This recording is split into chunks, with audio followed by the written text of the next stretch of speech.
이번 사고 피해가 왜 이렇게 컸을지 여러 원인들이 분석이 되고 있는데 가장 큰 원인으로 지목이 되고 있는 것이요. 콘크리트 로컬라이저와 또 이 로컬라이저가 규정된 안전구역 밖에 설치가 됐느냐 이 여부입니다.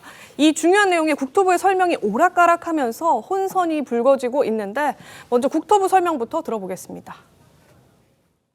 근데 그 종달안전구역을 벗어나서는 이런 어떤 여러 가지 규정들이 적용되지 않는다. 저희 무안 쪽은 그런 어떤 그 범위 밖에 있었기 때문에 여러 가지 제한된 어떤 그 이제 규정들이 적용되지 않고 있다라는 말씀을 좀 드린 상황입니다. 종단 안전구역 밖에 있으니까 저희는 그 재료에 제한을 받지 않는다고 생각을 해서 콘크리트 지지대를 갖다가 받친 거거든요. 조현삼 변호사님, 일단 뭐 로컬라이저나 콘크리트 구조물에 대해서 저희가 이 사고가 참사가 벌어지고 난 이후부터 계속 쭉 얘기를 해봤었는데 국토부에서는 이건 법적으로 위반된 거 없다라고 얘기를 했지만 점점 시간이 지나고 조사가 진행될수록 이게 법적으로 문제가 있다라는 방향으로 좀 흘러가는 것 같습니다. 그렇죠. 처음에 국토부에서 설명을 했을 때만 해도 네. 관련된 규정을 준수해서 설치가 된 것인가라는 생각이 들었었는데 추후에 계속되고 있는 보도라든가 관련 고시를 살펴보게 되니까 그 당시 행정규칙에 따르면 이것은 안전구역에 포함이 되어서 그 규정을 준수하게 되어 있는 것으로 보여지거든요. 네. 그렇다고 한다면 이번 무안공항의 경우에도 그 규정을 준수하지 않은 이유가 무엇인지를 한번 살펴봐야 될 것 같고요. 네. 그렇다고 한다면 그 규정을 위반했을 때 어떻게 국토부 입장에서 국토부 단위에서는 어떠한 적절한 조치를 취했는지도 한번 살펴봐야 될 것 같고 네. 이와 관련해서는 철저한 조사와 수사가 필요한 부분이 아닌가 싶습니다. 알겠습니다.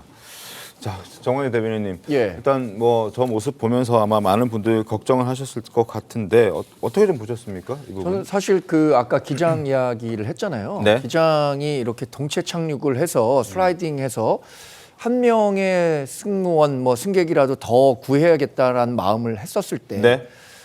동체 착륙은 사실 조금 뭐 그 착륙 포인트가 늦긴 했지만 상당히 안정적으로 진행이 됐잖아요.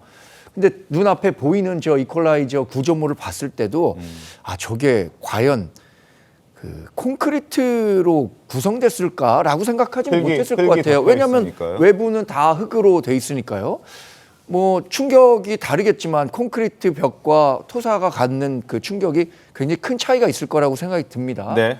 그래서 그 이퀄라이저를 콘크리트로 만들었느냐 아니면 또 그게 안전구역 밖에 설치됐기 때문에 문제가 없느냐 이게 그 사고의 직접적인 원인은 될 수는 없었던 거죠. 다만 한 명이라도 더 많은 생명을 살리는 데는 그 구조물이 만약에 더 깨지기 쉬운 거였다면 도움이 될 수도 있었다는 측면에선 글쎄 뭐 지나간 일은 어쩔 수 없다고 치지만 네. 앞으로 또 발생할지도 모르는 일을 위해서라도 저런 구조물들은 그 랜딩 존에 다 제거하고 다시 구축하는 게 좋겠다는 생각을 했습니다. 안 교수님, 네 지금 뭐 여러 가지 지적들이 나오고 있는데 어찌됐든 뭐 국토부의 해명은 저런 콘크리트 구조물이 무안 공항에만 있는 것이 아니라 다른 공항에도 있다라고 얘기를 하고 있는데 그게 마치 뭐 있어도 괜찮다는 식으로 얘기를 하고 있지 않습니까? 이걸 다시 한번 재조정하거나 재정립해야 될 필요성을 좀 이번 기회를 통해서 너무 많이 좀 느꼈던 것 같습니다. 어떻게 좀 보셨습니까? 저희 나라의 그 공항 시설법 네. 또 그 항공 장애물 관리 세부 지침 또 그 밖에 장비 그러니까 이 공항 내 그 장애물 관리 업무 매뉴얼 등이 있습니다. 그래서 네. 이러한 것을 종합해서 거기서는 분명하게 공항 내 모든 항행 안전 시설은 프렌저빌리티 그러니까 파손성 네. 부러지기 쉬운 물질로 제작이 되도록 규정화되어 있는 것을 알고 있는데 지금 이 상황에서는 저희가 이제 좀 원인 규명의 측면에서는 2007년 그 개항 당시에 발주처에서의 용역 과제에 어떠한 지시가 네. 또 이거에 대한 설계사가 어떤 식으로 됐고 그다음에 시공사 네. 그리고 감리단 또는 네. 감리처에서 이것이 최초에 만약에 저희가 이제 나우누리라는 그 국가 그 용역 과제 제안서에 보면은